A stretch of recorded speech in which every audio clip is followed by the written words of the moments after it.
No, no, no, no. Welcome back to my channel, guys. This is Carol.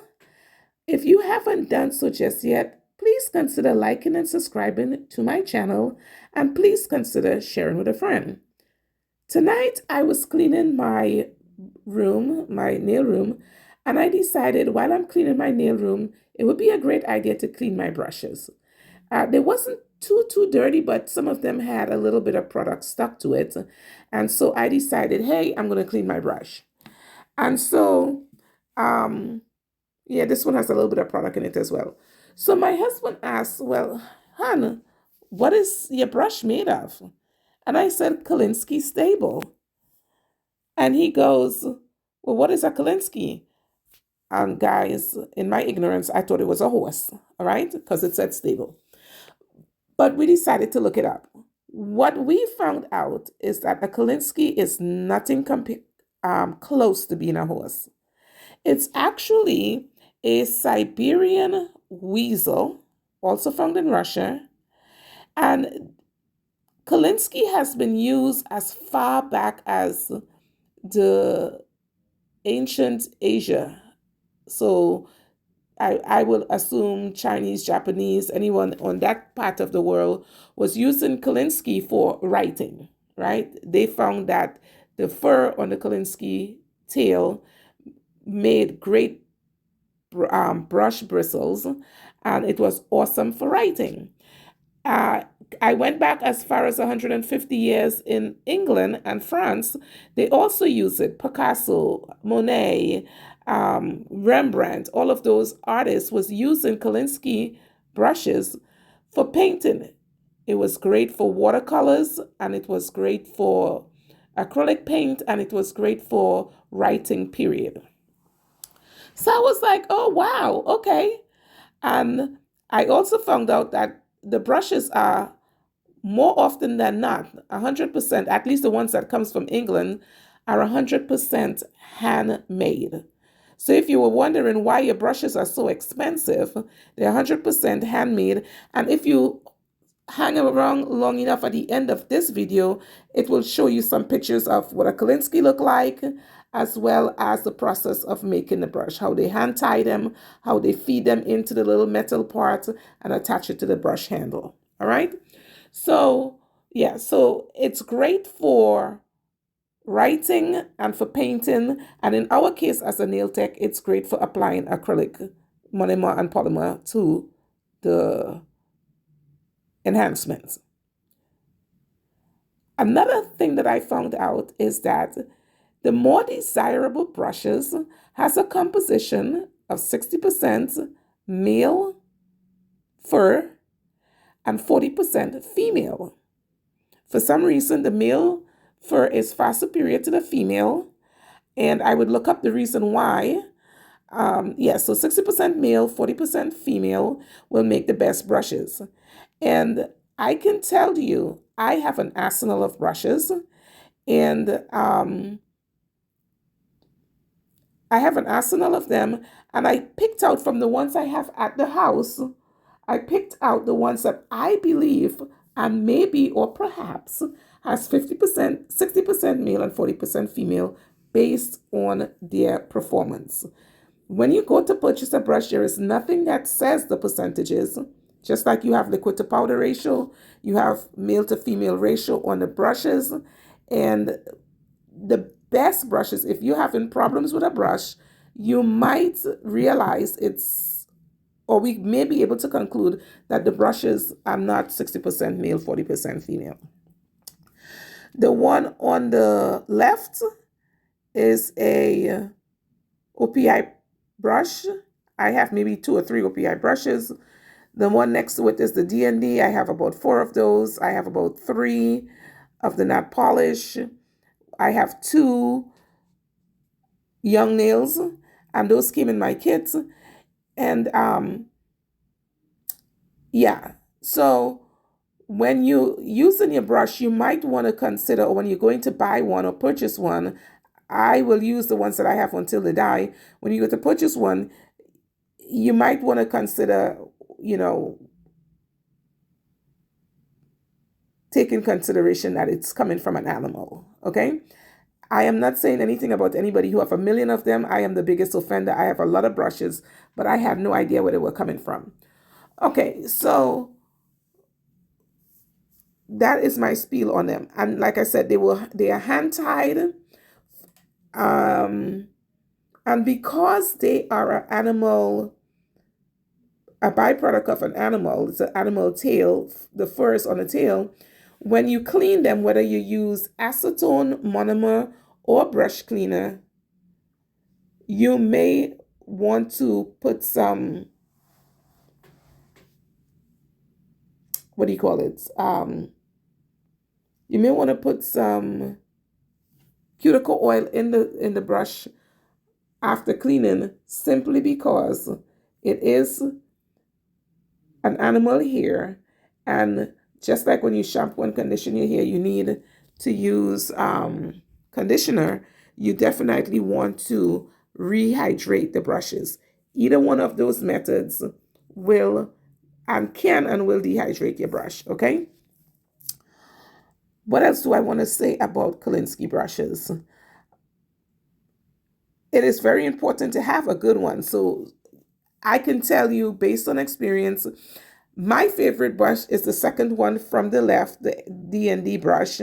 But I do own quite a few of the not polished. I have Alpha brush and I have Kiara Sky brushes, right? I am a equal opportunity offender. So come with me while I clean my brush. So I'm using a little bit of acetone. And like I said, some people choose to use acetone, brush cleaner, or monomer. I find that the acetone is quite effective for removing product. It's fast working. What else would I say? If monomer is fast, the acetone is fast working. Brush cleaner next, and then monomer. So if you have time to let your brush sit in the monomer to loosen up the any frozen debris that's in there, you can do that. You can choose which option you prefer to clean your brush. I don't believe there's any right or wrong way to do it. However, after cleaning each and every single time, I would recommend that you put some cuticle oil in it. So right here, I'm just putting all of my brushes in a little one of my dapping dishes, and I'm adding enough liquid in there so that it covers the top of the brushes. And like I said, my brush wasn't really that dirty, but it did have some product stuck in it. And in comes the shop cloth, and we're going to use the shop cloth for removing any debris that was loosened up by the acetone. And in my case, I'm opting to use acetone. So I'm sort of like burping the brushes in there.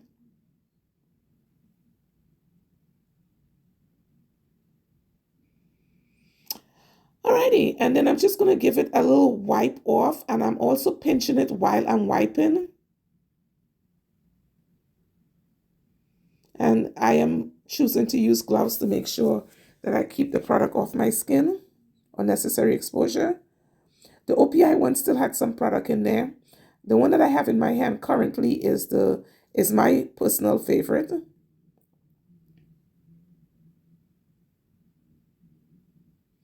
Of course, this is I believe that's a number 12 not polish. Awesome brush as well. Last but not least, my Young Nails brush.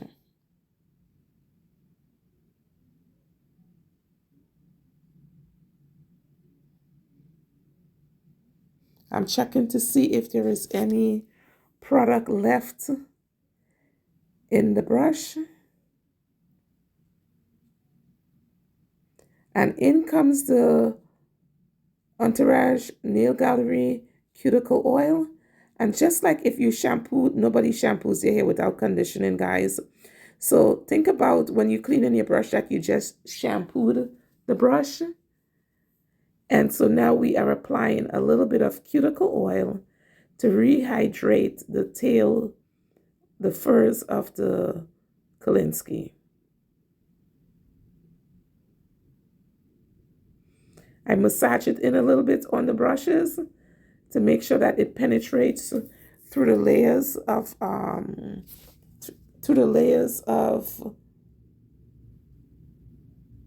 fur.